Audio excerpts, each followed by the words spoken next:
Well, g'day everyone, and welcome to a great regatta review, Mark II. I say Mark II because Binky Allen and I have been chatting for 50 minutes, and I have just realised that I forgot to press the recording button. So I am a world-class clown. I apologise to Binky and Alan, who actually found it quite funny when I said, by the way, I have just worked out what I have done. And we did for a millisecond. Well, the laughter's about to wear off. But Binky, in true, competitive fashion, says, "Well, let's just do it again." And I'm thinking, well, we're already at 9 o'clock. I'm going to have it. Yeah, well, we'll do the condensed version. So, Alan and Binky, thank you for joining me again. How are we all? We're great. Absolutely super. It's past my bedtime. It's getting past all of our bedtimes at this point, and that was a really good start. But look, we're gonna rush through it this time. We're not gonna. We'll try and knock this out in 20 minutes. But there's a few things I want to cover. Firstly, Nagambie Gold on the weekend. The elites of the elite up there. We have brushed through this before, but Binky, do you want to give us a quick rundown on the Nagambie Gold? You were there front and centre, of course.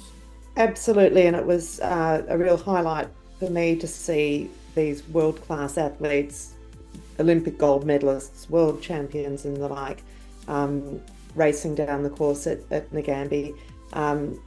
The Nagambie Gold, for those who don't know, is 4 races: open women's single and men's single, open men's pair and women's pair.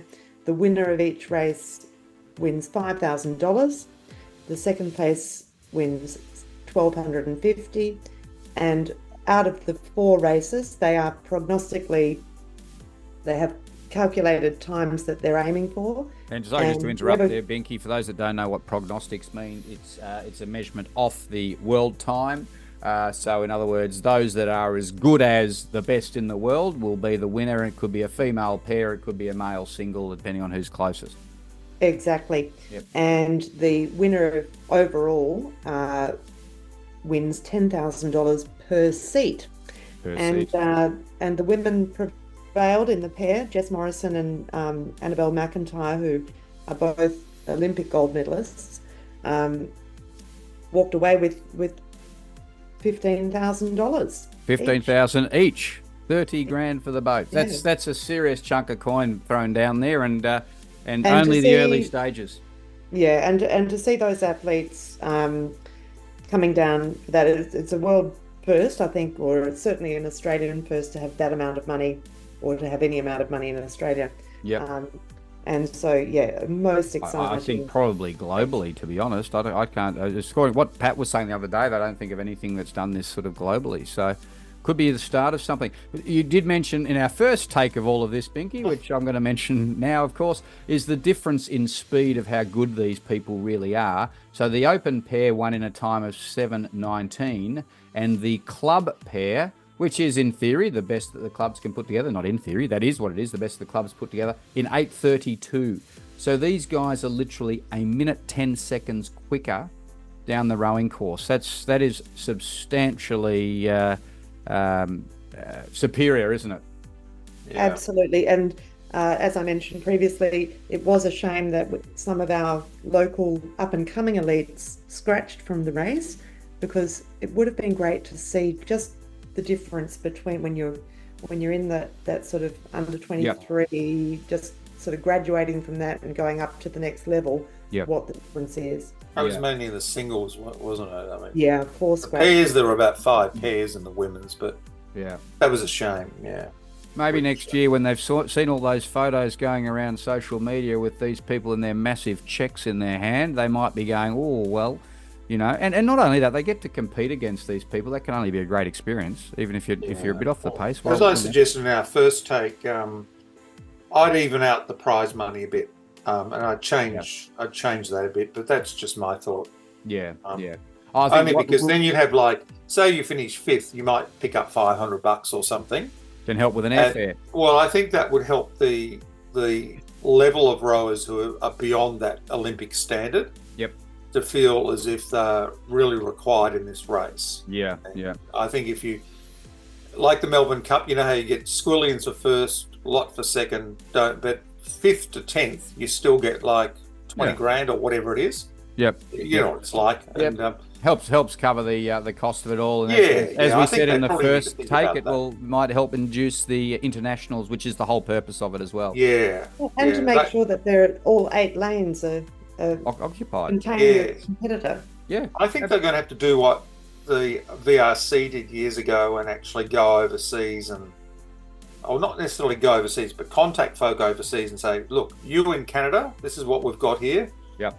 It's cold over there. Come out here and, as Which Pat is said the other exactly Pat's vision. It's Yeah. not just to get them to come and do a race. It's to get them to come and do a training camp, spend time in the area, and you know, obviously it all promotes and all helps. Anyway, And, that's you know, Nagambie Nagambie Gold. Regatta overall, not just the Nagambie Gold. It was a fantastic regatta, and always, you know, a lot of great volunteers and people that put it together really go to an enormous effort and do a great job. And I got a free lunch. Yeah, a free lunch. Well, No such thing as a free lunch. Mum was serving me, and she said, "Alan, you do so much for rowing. Here's a free egg roll." So I was happy. Well, that's probably a fair call. That's just there's nothing wrong. Or maybe not.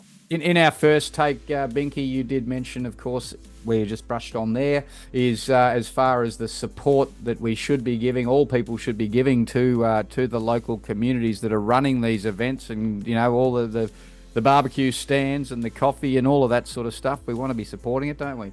Absolutely. I just did notice a trend, and I have noticed it at a few regattas, that more and more schools are sort of self-catering and setting up their own thing for parents and students. And while it's nice to have some bananas and some food for the kids, for the athletes, for the athletes, I think for the parents, really spend a bit of money. Yep.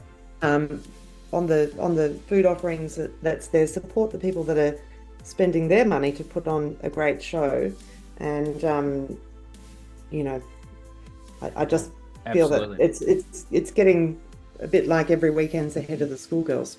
Yep.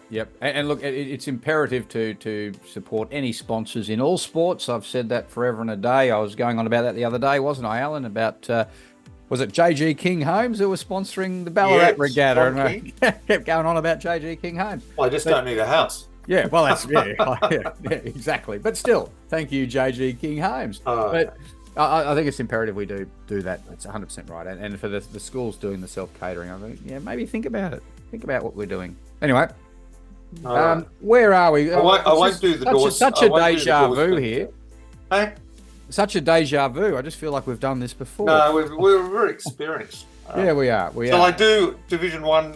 Yeah, let's roll through it. We'll keep it. Okay, we'll get moving. Yep. So we're seeing a bit of a pattern now with MGGS winning in a 706 from Loreto Turak. We couldn't quite get them in a 707 and didn't look like getting them, to be frank. Yep. MLC did a very good 711.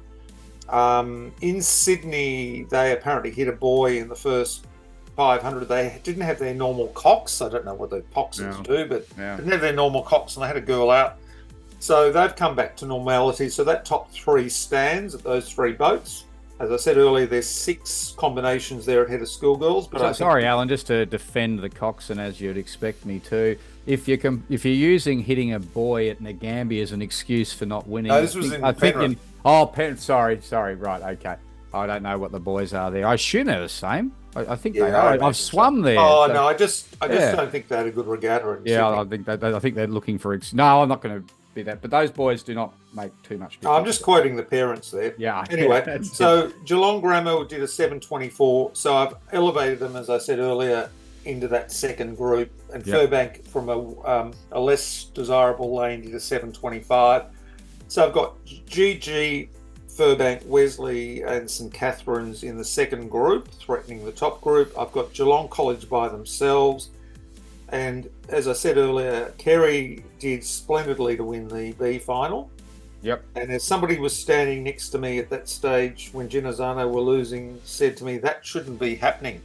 And Genazzano did get beaten by Kerry. Yes. So I've got Lauriston, Caulfield, Kerry and Jen in the final group. We mentioned the under 21s with that very smart Melbourne University crew winning. I think they ran 5th in under 21s in the New South Wales Champs, so they'd be wanting to do better at Nationals. Yep. But you've got that very strong St Catherine's and MLC influence in that boat. And then you've got that Mercantile Composite with lots of interesting folk like Clodagh and Zara and Mia Interesting Harrison folk. Binky, how do you feel about him referring to your daughter as interesting folk? I think it's accurate. Oh, you might get in trouble. I learned a long time ago that folk is a very calming word, guys. It actually, I think it is. Yeah. So anyway, that was a good race. That Mercantile Composite is getting closer. They did a 7:10. That's 4 seconds. That's a fun event. I didn't mention before, Geelong College and Genazzano both beat the second MUBC boat, and that is particularly striking because usually there's a gap between the first MUBC boat and the second, but not that much. Yeah. So that second boat hasn't kind of fired yet. That's 50 seconds gap between their first and second boat. Yeah, that's right. I didn't mention that before. In the second 8, I alerted you to the fact that Loretto Turak missed the start. They didn't get there. I mean, who do you blame for that? That's correct, isn't it? I mean, I said to the girl I know in the first, I said, maybe you should buy them watches or something. I don't know, sundials. That one, yeah. I don't know. Anyway, MGGS were an invitation in that race, and of course the Marvellous Girls, who would win if you picked the most riotous and funny lot. Loretto Ballarat would win the gold medal at the moment with Loretto Turak. I don't know what's about these Lorettos. They're really well. Joyous bunches. So they won that event in a 7:24 from MLC in a 7:29. Geelong College were handy in a 7:42. I think that division really still is, because Loretto Ballarat won't row that ahead of Schoolgirls, so that really is the top 3, you know. Yeah. LT, MGGS and MLC, with Geelong College just very interestingly placed. So onto the 4s, which I mentioned with that Furbank victory again at a 7:52, which I think is a bit of a danger for that 4s fleet going into Nationals, but only because I'm not sure the 4s fleet's as strong as what it was last year. Clarendon did an 8:07, Grammar did an 8:15, and Loretto Ballarat again scratched, apparently because of injury, but that's a concern. Of course, we've got the Head of the Lake this weekend, and I mentioned that Queenwood, who are rowing under 19s this weekend, would be looking at that with some interest. I forgot to mention in the 8s, of course, that MGGS is going up to Sydney this week to row the Sydney Rowing Club Regatta. Yeah, interesting. Which is extremely unusual. Yeah. So it might be just to give them something different to do, keep them motivated. Yeah, well, that's right. I mean, you have to be on the inside to know. And,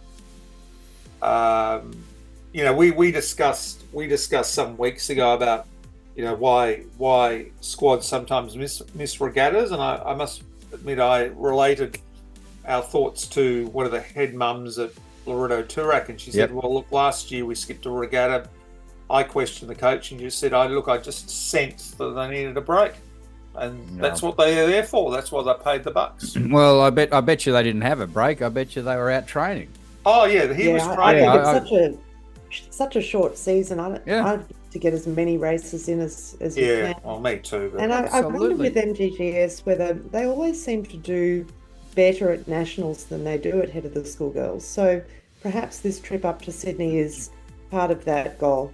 Bigger picture. Familiarising themselves with Penrith and, getting ready for Nationals rather than themselves, perhaps. Yeah. Could get into the headspace of them and get them focused on that as the goal, and Head of Schoolgirls as the stepping stone, maybe. Well, Guy, at the moment, they're the crew most likely to win Victoria a schoolgirl event at Nationals.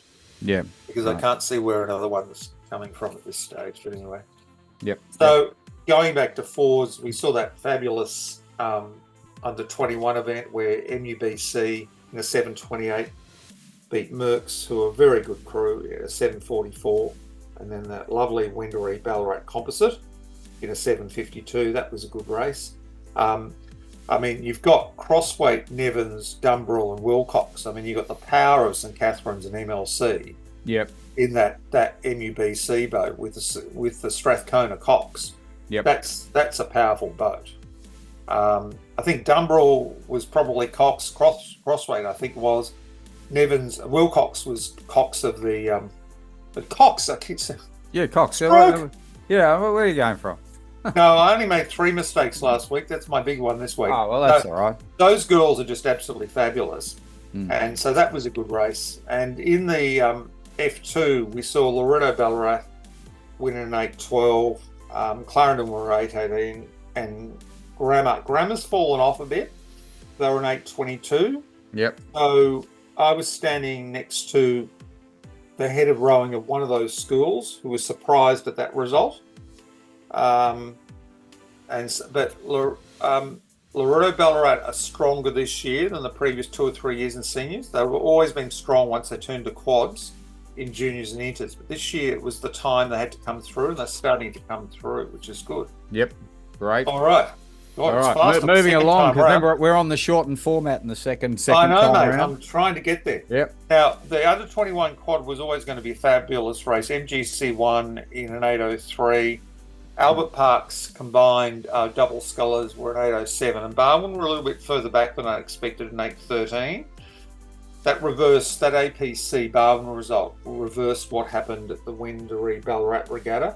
Yep. And the Strathy's Inters knocked out their first, which was not an altogether surprise because Strathy's first haven't been super impressive.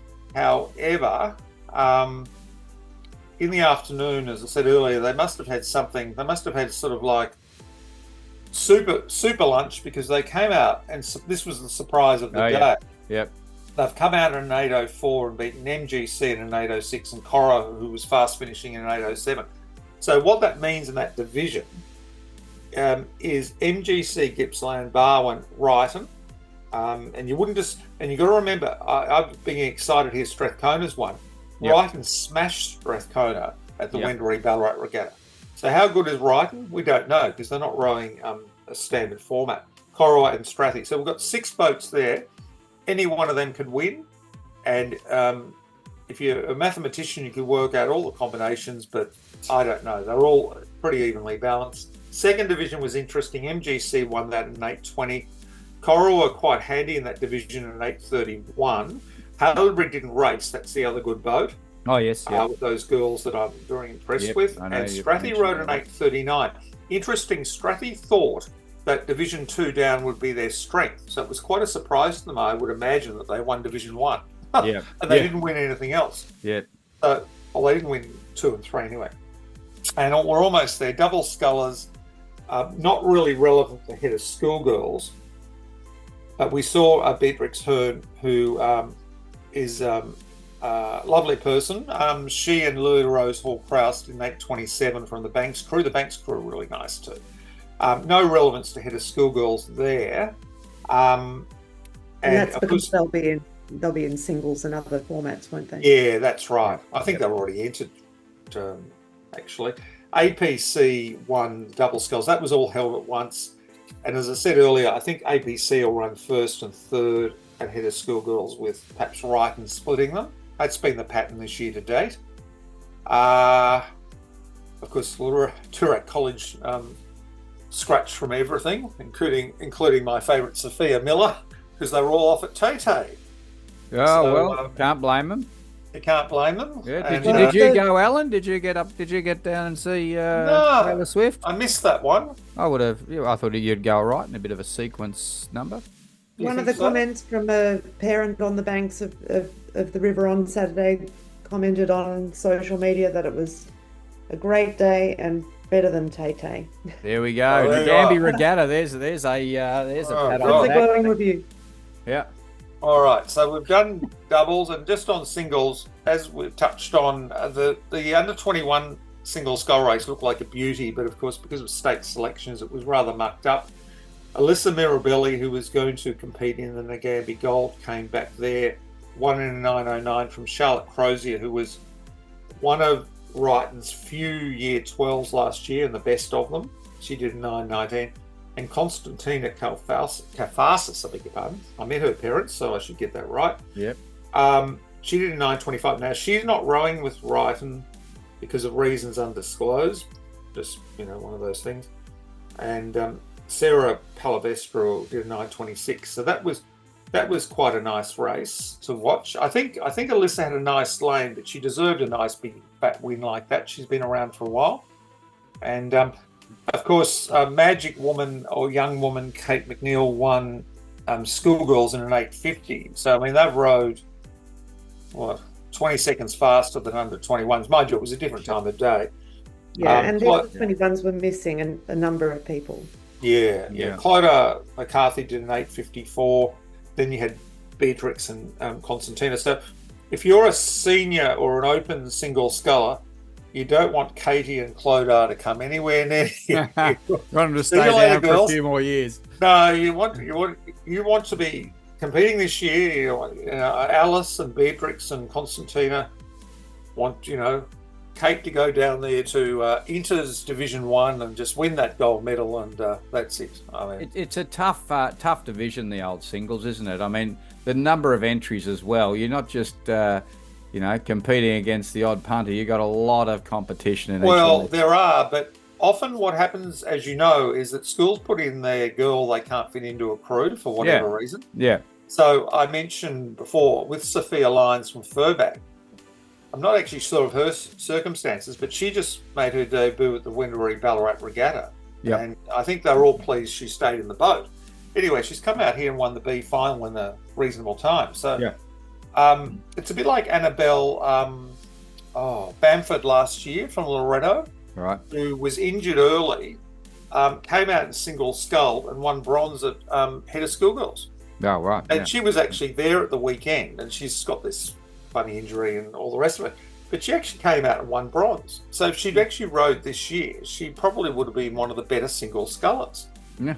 And you just need a bit of a break. This is not like New South Wales and Queensland when you're competing with 50 other girls. Yeah. You're competing with 5 to 10, maybe. Is that right, Binky? Would you say 5 to 10? Oh, look, it's a huge fleet, but realistically, maybe 3 or 4. Yeah. Oh, competitive. What you're sort of saying, Alan. Well, I'm saying the big numbers. Yeah, the numbers don't mean a lot. Fair enough. Like when I do the form for Head of Schoolgirls, a lot of these girls, I'm going back to the form from the Rutherglen Regatta on a Sunday, and I looked at your regatta from the other day, and a lot of those girls that were rowing B grade and C grade will turn up ahead of Schoolgirls.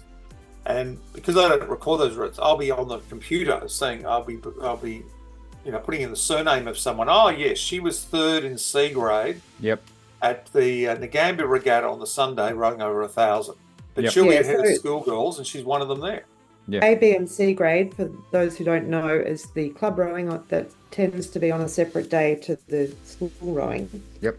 So a lot of these club single scullers who are schoolgirls, they race each other quite regularly. So you've got a different group who may not always be at the schoolgirl regattas, and often, you've got this small group that see each other quite regularly in a number of races, and then they come to head of the schoolgirls and they're mostly good. Really dominate. Yeah, and we have to contend to them, us old buggers, because we rock up and do a bit of grade racing as well, and you turn up and you got all these kids around you. How did you go against that Wrighton crew the other day, guys? Well, I was in a result. predominantly beginners crew. Well, not beginners crew, a newly formed sort of crew, helping out our good folk up from the country. Had a fantastic hit out, but a little bit off the pace of a couple of Wrighton crews, as you'd expect. I think, Alan, wouldn't you? I think I've written more publicity for Wrighton than the schools put out. Their own program. Oh dear. Anyway, where are we at? The problem is we've already done all of this. I'm forgetting what we haven't. Well, we might talk about next week. Let's go briefly through next week because we are chewing into time. I mentioned the first time I went to the head of the lake, I was a fraction late, which is unusual for me. And I got out of the car. I was about a street or so away, and all I could hear was this wall of noise. And I don't know how many thousands of people were there, but it was enormous. And then I saw the march in of all the schools. They march in from their schools, except for Damascus, who meets in a park because they're down south of Sovereign Hill. And of course, Ballarat Grammar's got the bagpipes. And Damascus just look as if they're going to steal your car. I mean, that's funny. You'll say that. It's all right. I like Damascus because the first time I got invited up there was Ballarat High. And they stir each other up with their ditties, and it's just fantastic fun. Sounds very like Head of the River. Morning. Sounds very much like Boys Head of the River. Well, that's exactly right. And you've got all these people there who are watching who competed like 20 years ago. Yep. And all those Ballarat folk know who won and all the rest of it. Yeah. And the boys, this is their Head of the River because they don't row at the APS. That's right. River. So the girls compete at the head of the school girls. Exactly. The boys' schools don't. Yeah. So the girls, I mean, that because Loreto Ballarat only started rowing in about 2008. Right. But they've got an enormous number of girls in their program. As I said earlier, they're an hilarious lot. I like that lot that group a lot. And of course, Grammar and Clarendon are the old rivals, you see. And Damascus are new kids on the block as well. And Ballarat High go through phases where they're quite good and then they go through bad phases. But they're actually got an up at the moment. So it should be a great event. And it's on live stream. Right, okay. So all of the listeners just go onto the Regatta homepage.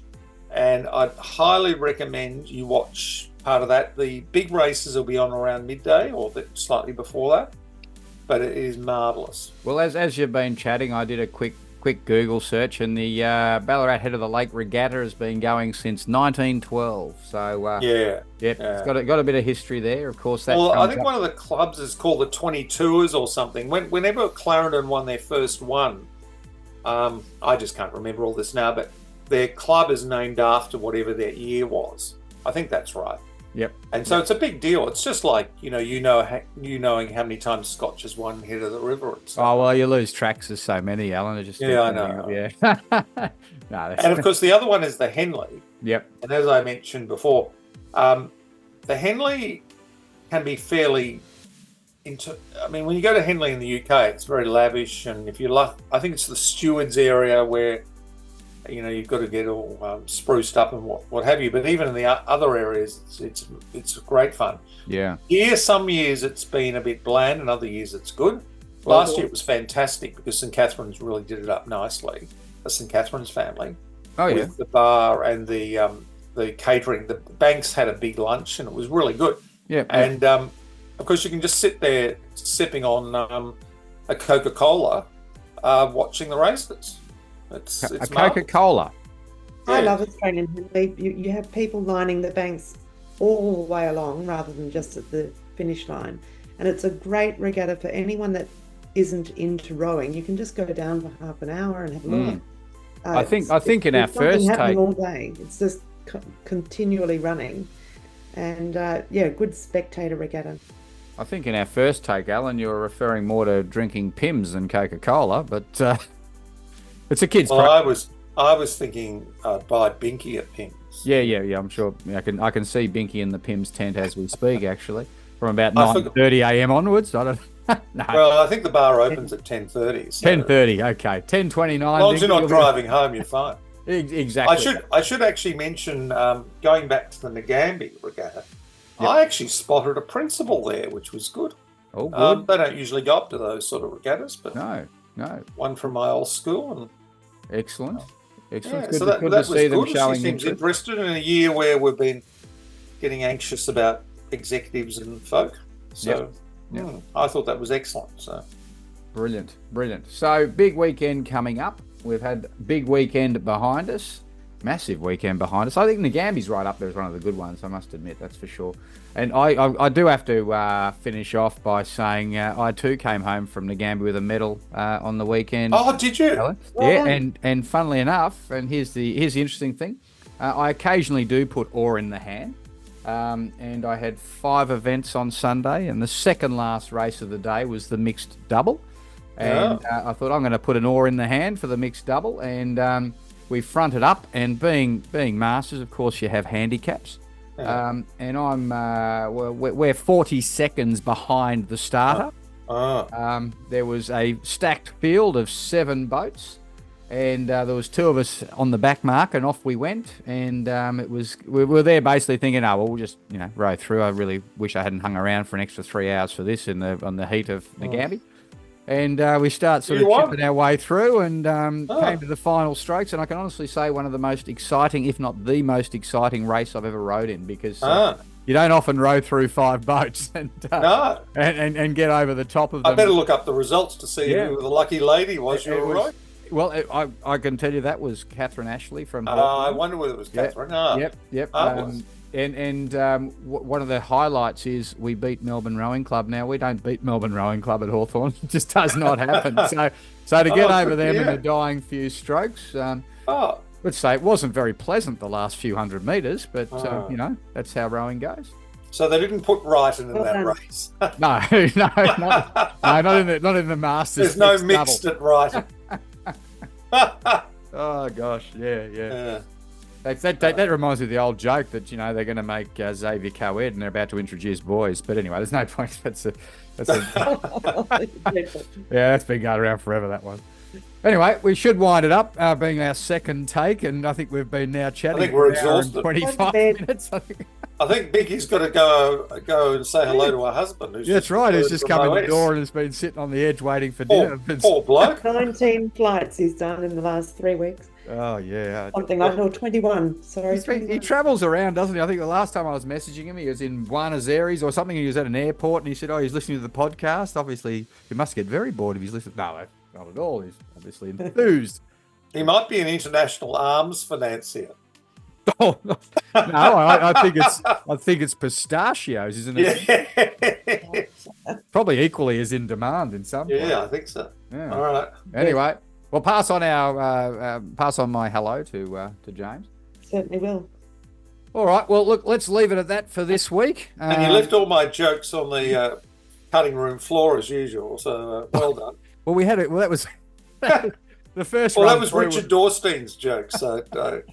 I was relating to you, but never mind. I'll tell you what. I'm gonna offload responsibility of this in future for you guys to make sure you point out if you haven't heard recording started, because I like to make an effort of saying I'm about to start the recording, just so you know. Oh. So you well, behave maybe we yourself. need a biblical moment of silence while you get your act together. Well. Yeah, you think I would? I mean, I'm not a world expert at this media stuff, but you think you're doing very well. I think I get the basics of pressing the record button. Anyway, that's twice we've done that one now, Alan. Let's not do it again, shall we? No. Make sure we get it right. Thanks for the chat, gents. Thanks, Pinky. It's been all right. great. Say hello to James. Toodaloo. See you later. See you, Alan. Okay, see you, Pinky. See you next time.